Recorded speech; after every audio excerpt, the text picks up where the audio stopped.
Hundreds of Americans landing in Southern California after being evacuated from China over the coronavirus.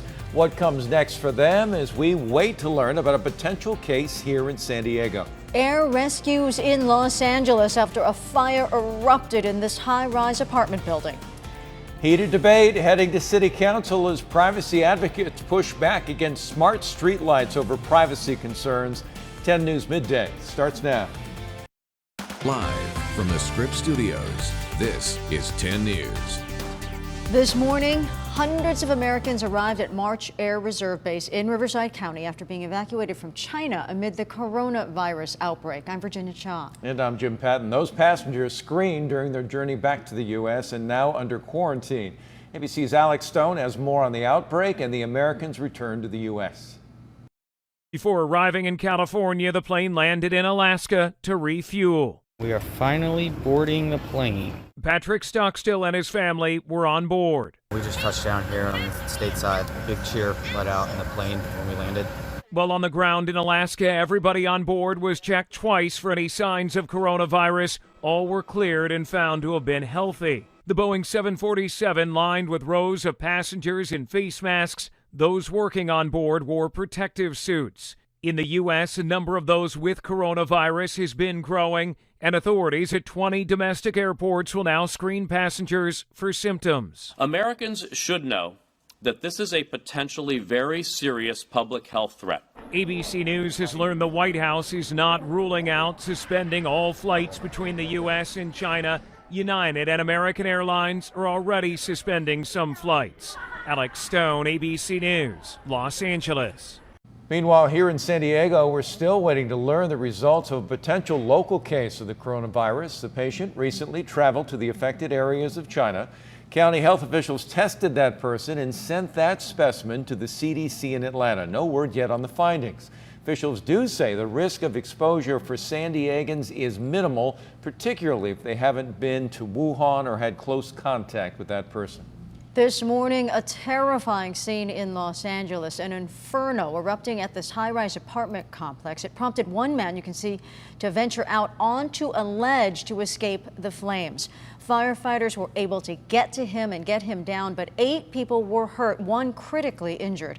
The fire started just before 9 this morning. It forced several residents to flee to the roof. You can see one of the rescue helicopters there hovering overhead, lifting those people to safety. It is still not clear what started this fire. President Trump making it official, signing the USMCA trade deal into law, and San Diego Mayor Kevin Faulconer was on hand for the White House ceremony. Deal got bipartisan support in Washington and here at home. It could help address the ongoing sewage spills in the South Bay. It includes $300 million aimed at water treatment and infrastructure along our border. We're speaking to Mayor Faulconer about the new deal and the impact it'll have on San Diego, and we'll have his take on later editions of 10 News. New restrictions are being considered for the smart streetlights that maybe you've noticed around San Diego. 10 News reporter Cassie Carlisle live at City Hall, where the discussion, Cassie, got heated. Yeah, good morning, Virginia. And they ended up rejecting the proposal that was on the agenda today in favor of a more broad proposal that would cover all surveillance technologies across the city. The Smart Streetlight program started in 2016 and was met with suspicion. It caught everyone completely surprised last year, and even the police department was not even aware of the camera capability until August 2018. Many urging community input. Such that blind spot like why the camera are only in South Bay in a lot of people color community. Today, presenters told the Public Safety Committee the cameras do not pan or zoom. There's no facial recognition or license plate reading capabilities, and private property is blocked from view. The information is stored for 5 days on the camera. We want streetlight. We want camera. We want public safety too, by the way. We love crime solving. Just yesterday, the city attorney said that these smart streetlights have already helped solve more than 250 crimes. That includes murders, sexual assaults, as well as kidnappings.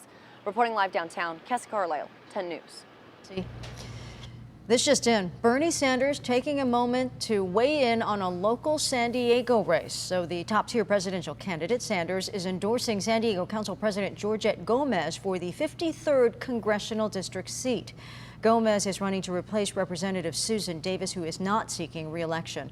Now, political analysts consider Gomez and candidate Sarah Jacobs, who is the daughter of Qualcomm co-founder Irwin Jacobs, to be the biggest names in that race. An apparent act of road rage ended in a crash in City Heights, a car landing on its side after hitting a car that had passed it. I just passed him, and that was too much for him to handle. Man tells us he was driving home from work just after 12:30 this morning when he caught up to a white Infiniti that was going under the speed limit. He passed the car, and that's when he says the Infiniti driver started to chase him, clipping his car before hitting a tree and fence on University. So I figured he probably was on his phone texting somebody or something, and then I passed him, and then as soon as I passed him, he started speeding up. He just didn't want me to pass him. You see the Infiniti driver there. He was taken by ambulance for minor injuries. Police are investigating. Human trafficking is the second biggest criminal industry in San Diego, behind the drug trade. Well, today, the district attorney launched a new training video to help thousands of first responders in San Diego County recognize the signs. 10 News anchor Mary McKenzie live in Spring Valley. Mary, the DA is hoping to count on these first responders as essentially the first line of defense in this fight. Virginia, January is National Human Trafficking Awareness Month. Really, this essentially boils down to see something, say something. It's good advice for all of us, but for first responders, this training video is designed to help them know what to spot and then how to report it properly in order to do the most good. There was a young female, approximately 17-year-old female, with two gentlemen that she didn't know their last names, and they didn't know her last name. Roddy Blunt with San Miguel Fire helped to make this new training video after experiencing an incident on a call for a car crash. She was very reluctant to tell her where her family was. That he believes, looking back, was actually an instance of human trafficking. And looking at that now, I thought they were friends, but I don't believe that's what was happening. And he admits he didn't know what to do.